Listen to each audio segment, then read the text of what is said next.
1965 की जंग के दौरान पाक फ़ज़ाइया ने हवाओं में अपनी अमलदारी और हुक्मरानी कायम रखी। पाक फ़ज़ाइया के जारहाना और नादिर अंदाज ने मुल्क की फ़ज़ाई हदूद को नाकाबिल तस्ख़ीर ढाल फराहम की। ये कामयाबी बुनियादी तौर पर पाक फ़ज़ाइया के सरबराह एयर मार्शल नूर ख़ान की पाक भारत जंग में कलीदी किरदार और कायदाना सलाहियतों की मरहून मिन्नत थी। एयर मार्शल नूर ख़ान को 23 जुलाई 1965 को पाक फ़ज़ाइया की कमान संभालने का एजाज़ हासिल हुआ। यहाँ ये बात काबिल ज़िक्र है कि आपने चंद साल पाक फ़ज़ाइया से दूर रहने के बावजूद चंद दिनों में सरगोधा से T-33 तैयारे पर एक मिशन करने के बाद F-86 पर भी फ्लाइंग अबूर हासिल किया और जल्द ही हवा से दुगनी रफ्तार वाले जहाज़ F-104 पर भी महारत हासिल कर ली, जिसमें उन्होंने हवा से ज़मीन पर गोलियों के निशाने में 100% स्कोर हासिल किया, जो तकरीबन नामुमकिन था। एयर मार्शल नूर ख़ान ने अपनी मौसर जंगी हिकमत अमली और सूझबूझ के पेश नज़र पाक फ़ज़ाइया के 141 जंगी जहाज़ों को 9 स्क्वाड्रन्स में तकसीम किया।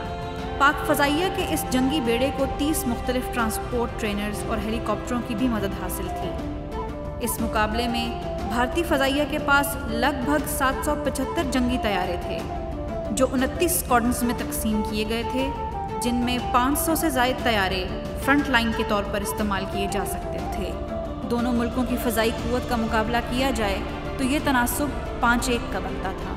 1 सितंबर 1965 को एयर हेडक्वार्टर्स में ये इत्तला मौसूल हुई कि भारतीय फ़ज़ाइया ने कश्मीर में पाकिस्तान आर्मी को निशाना बनाने का मंसूबा बनाया है। इस खबर की तस्दीक के लिए एयर मार्शल नूर ख़ान ने अपनी भरपूर कायदाना सलाहियतों का मुज़ाहरा करते हुए छम सेक्टर पर दुश्मन की नकलो हरकत का जायज़ा लेने का खुद फैसला किया। उन्होंने एक तरबियती तैयारे T-37 में चकलाला से उड़ान भरी और गुजरात के करीब एक छोटी सी एयरफील्ड पर जा उतरे और आर्मी के नंबर 1 कोर हेडक्वार्टर पे जाके ताज़ा तरीन सूरत हाल का जायज़ा लिया। इसी असना में छम सेक्टर में पाकिस्तानी रडार पर भारतीय तैयारों को नमूदार होते देखा गया। फ़ज़ाई गश्त पर मामूर पाकिस्तान फ़ज़ाइया के 2 सेबर तैयारों ने फ़ौरन दुश्मन की तरफ रुख किया। ये सेबर तैयारे स्क्वाड्रन लीडर सरफराज रफ़ीकी और फ़्लाइट लेफ्टिनेंट इम्तियाज़ भट्टी उड़ा रहे थे। उन्होंने दुश्मन के वैम्पायर तैयारों को हद्दे निगाह बहुत कम होने के बावजूद देख लिया। सरफराज रफ़ीकी ने एक वैम्पायर तैयारे को ताक कर मिसाइल दागा और वो आग के शोलों की लपेट में आ गया। इसी असना में दूसरा वैम्पायर तैयारा जब इम्तियाज़ भट्टी की तरफ बढ़ा तो उसे भी सरफराज रफ़ीकी ने ज़मीन पर कर दिया। इस मार्के में इम्तियाज़ भट्टी ने भी 2 भारतीय तैयारों को मार दिया। इन चारों जहाज़ों का मलबा हिंदुस्तानी फ़ौज के ऊपर गया। इस नुकसान की तस्दीक अगले दिन उस वक्त के हिंदुस्तानी वज़ीर आज़म ने भी की। पाक फ़ज़ाइया की इस फ़ज़ाई बरतरी ने अफ़वाज पाकिस्तान का मोराल बहुत बुलंद कर दिया।